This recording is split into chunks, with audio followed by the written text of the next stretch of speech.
Sa ngalan po, sa lagay ng politika natin ngayon, sabi mo nga kanina, waste of time na ito para bang wala namang patutunguhan, wala namang enough evidences na magpapatunay laban nga sa Vice Presidente. Sa tingin po ninyo ay maa-acquit ang Vice Presidente sa ganitong setup ngayon? Kung ebidensya pag-uusapan, maa-acquit. Pero pag politika, eh, eh, delikado. Kaya nga, di ba, sabi nga ng kampo ni Dito Sara, sana mapadali natin tong impeachment trial. Ang sinasabi ng prosecution, hindi, dinidelay nila yan. Kung ako naman yung nasa depensa, abay, gusto ko nang matapos to, bakit? Narinig natin, nababalitaan natin yung gapangan, no? Gapangan na with sabi nila with the this is with the instruction of Malacanang. Yung mga for acquittal, pinipilit nilang gabangin, no? It's either makulong kayo o bumoto kayo ng kung ano gusto namin boto. Kita nga niyo yung mga Marines. Sila na bumaligtad. Tapos si Gutesa. Bumaligtad. After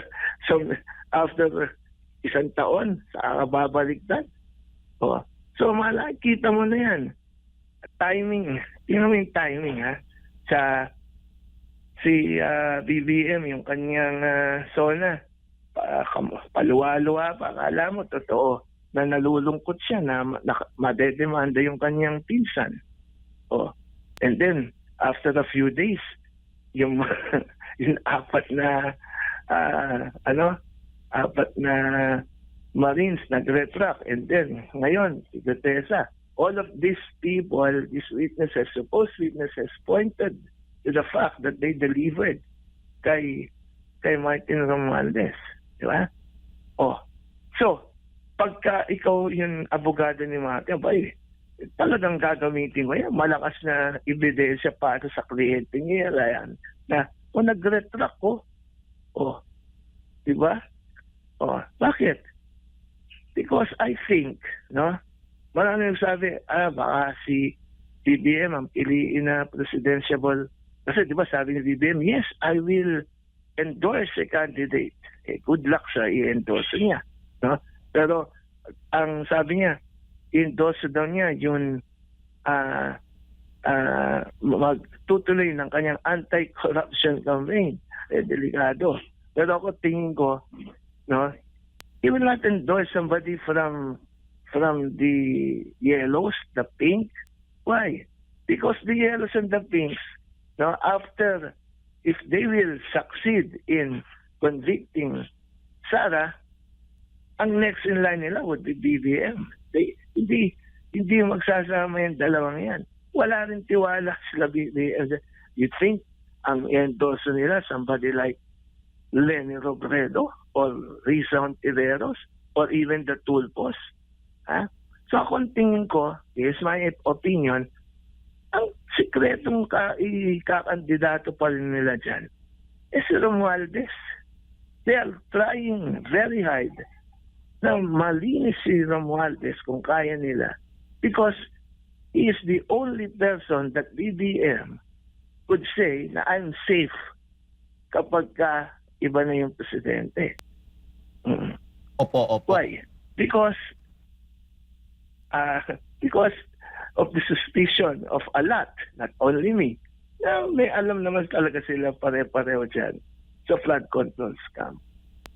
Opo. Attorney, confidential funds ngayon sa Department of Education. Alam natin, di ba, nagkaroon ng zero confi funds ang DepEd nung panahon nga ng Vice Presidente. Gaano ba kahalaga ito? Lalo na't ngayon ay nauulit na naman po yung mga shooting incident, no, sa mga paaralan.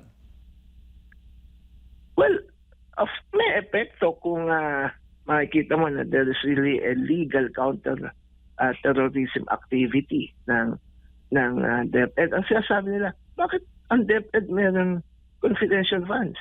Abay, sino ba nagbigay ng pera dyan? Di ba, ang Kongreso at pinirmahan yung budget ng Presidente, So, before they gave that money, they should have asked that question. Kaya nga, isa to sa tinitingan ng inyong lingkod na lahat to politika lang. Bakit? Nung magkakakampi pa silang lahat, no? Kung hiningi yan ni VP Sara, ay binigay naman nyo. O, kung talagang sa tingin nyo, Kongreso, Mr. President, na hindi dapat meron ang DepEd ng confidential funds, then why did you give her or that department confidential funds in the first place? Bakit ngayon lang yung naisip yan? O dahil yung Vice Presidente kalaban na niyo sa politika kaya sinasabi niya yan. Pero nung naglaan kayo ng pera dyan, nobody said that. No, let's check Congress record. Yung mga maiingay dyan na they're against the confidential funds of the Vice President sa DepEd. Why did you not raise that in Congress nung pinag-uusapan yung budget? Oh, wala. You approved the budget. And the President signed that budget na included yung confidential funds. So, that is also one of the reasons why I cannot really join this. Itong mga nagsasabi sa prosecution na, bawal yan. Eh, bawal. Eh, bakit di? Hindi sinabi yan noon. Oh, tapos ngayon, kalaban na niya sa politika. Yan ang gagamitin niya laban sa kanya. At sasabihin niyo, hindi. Gusto namin malaman kung ginamit sa tama yan. Eh, ayan na nga yun, yun sa audit eh. Di ba? O, kung hindi man naggamit sa tama, no? Ibig sabihin, mayroong mga pinaglaanan na hindi dapat doon, pero ginastos doon, then, is that impeachable? So, that's the irony. Congress gave it and now you are prosecuting her because she has confidential funds. Eh, kayo naglagay ng pera niyan. Tapos hindi lang isang beses, nagbigay pa ulit kayo. Dapat noon panahon na yon, check na niyo sa kanya. O ano ginawa mo sa confidential funds? Diba? Eh hindi, kakampi pa natin yan eh. Saan na lang pagkakalaban na natin? Ayan ang nangyari. Opo. At tama lang ho ba para sa inyo na may confidential funds talaga ang Vice Presidente that time sa Department of Education para mapigilan po itong mga recruitment na ginagawa po ng teroristang grupong CPP and PNDF? Well, that is something that Congress should answer. No, hindi ko masabi kung kailangan ba kasi ang sabi nila first time yan na yun DepEd nagkaroon yan. So, bago naman nila binigyan yan, no, presumably pinag-usapan sa Kongreso yan. So that is a justification kung bakit sila naglagay dyan. Yun nga, yung 12 to 17 ang mga nare-recruit nila, maybe naka-enroll dun sa mga high school pa lang. Doon sila nagre-recruit. If that justifies the confidential funds, good. Di ba? Oh. So, it's Congress who should answer that. Wala po akong basihan para sabihin na oo dapat o hindi dapat. Kasi yung kaya nga confidential eh. No?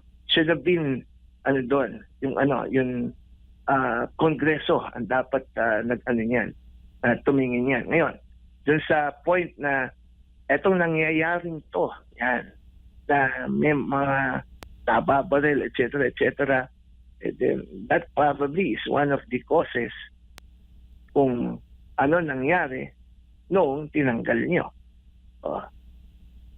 Pwede yung ikatwiran yun. Opo.